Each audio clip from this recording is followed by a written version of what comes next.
let me introduce what do you mean by risk management. It is a process of analyzing, identifying and mitigating the risk so that we can identify the risk and we can reduce the risk.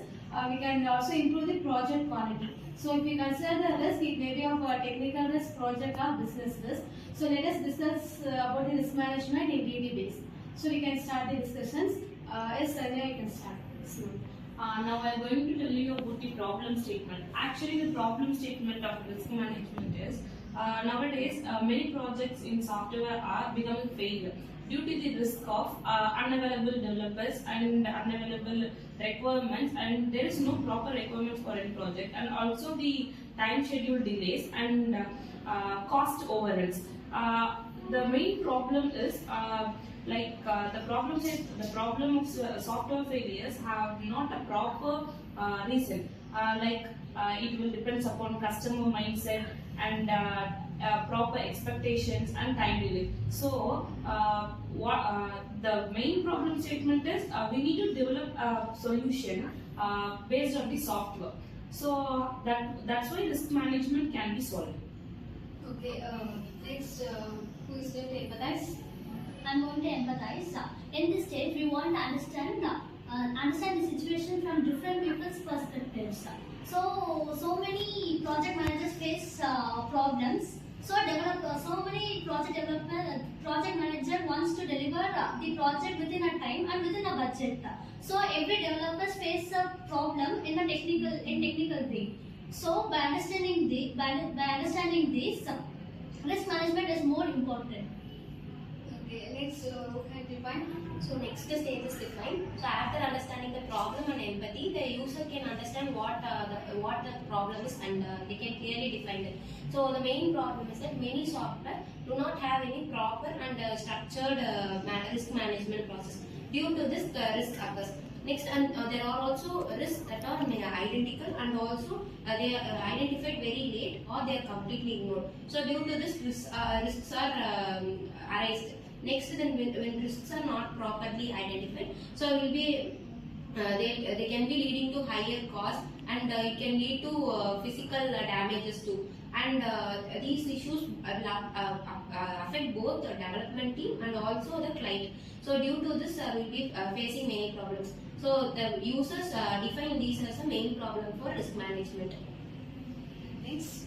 So after defining the problem, we came up with an idea. Like we have a set of problems here. The first one is risk management assessment calls.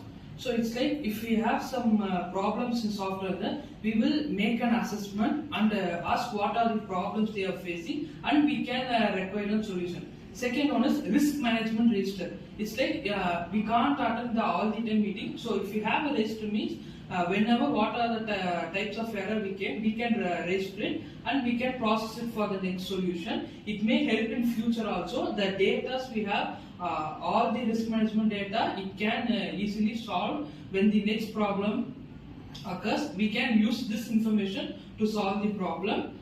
And the final one is spotting if any error occurs. We have registered that also to maintain the next step crystal clear without any errors.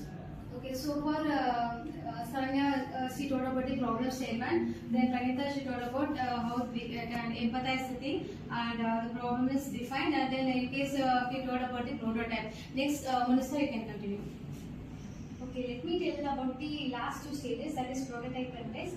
So when it comes to prototype, we are going to build a risk management system. That is, it should include three main things. First thing is the risk identification checklist, and second thing is the risk register record, and third thing is the risk mitigation plan.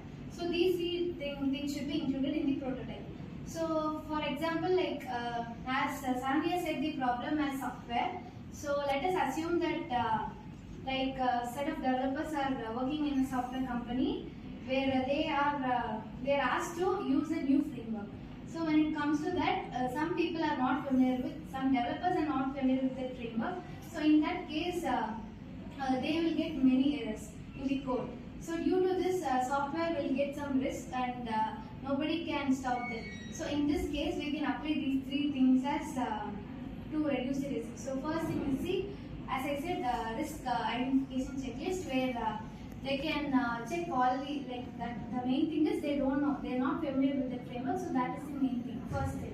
Second thing is risk register, like they can register what are the risks they are going through.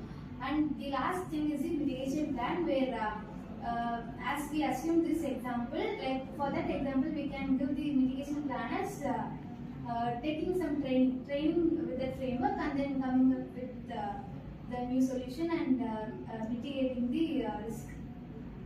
Okay, as she told about prototype and testing. So far from our discussions, we can conclude that. So, due to the risk management, we can identify the possible risk, and we can mitigate. Mitigation is reducing the risk. We can apply some mitigation strategies so that we can avoid the software failures, such that it may result to the project quality. It can improve the project quality.